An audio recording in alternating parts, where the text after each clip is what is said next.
উত্তরা 12 নম্বর সেক্টরের লাভলিন রেস্টুরেন্ট বাংলা রেস্টুরেন্টের যে বিল্ডিং 6 তলা বিল্ডিংয়ে আমরা 10:38 সংবাদ পাই আগুনের, এবং আমাদের একে একে 12টি ইউনিট এখানে এসে আগুন নিয়ন্ত্রণ করতে সমর্থ হই। আমরা 1402 ঘটিকায় আমরা এখন পর্যন্ত যেই 7 জনকে উদ্ধার করেছি তার মধ্যে 6 জন মহিলা এবং তার মধ্যে একজন অন্তঃসত্ত্বা মহিলাও রয়েছেন এবং একজন পুরুষ রয়েছেন। তারা সবাই যার যার চিকিৎসা নেওয়ার জন্য হসপিটালে গিয়েছেন এবং আমরা এখন পর্যন্ত কোনো ডেড ভিকটিম অথবা অন্য কোনো ভিকটিম পাই নাই। তবে সবাই আল্লাহ রহমতে সবাই ভালো আছেন আশা করি।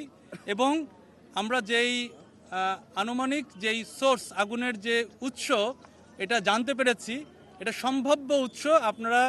আমি একটা ভিডিও পেয়েছি, ওখান থেকে যেটা বোঝা যাচ্ছে যে এটা রেস্টুরেন্টের যে সিলিন্ডারের কোনো গ্যাস লিকেজ থাকতে পারে, সেই লিকেজ থেকে এইটা আগুনটা একটু বেশি হয়ে গিয়েছিল, মানে ডেভেলপমেন্ট স্টেজে চলে গিয়েছিল।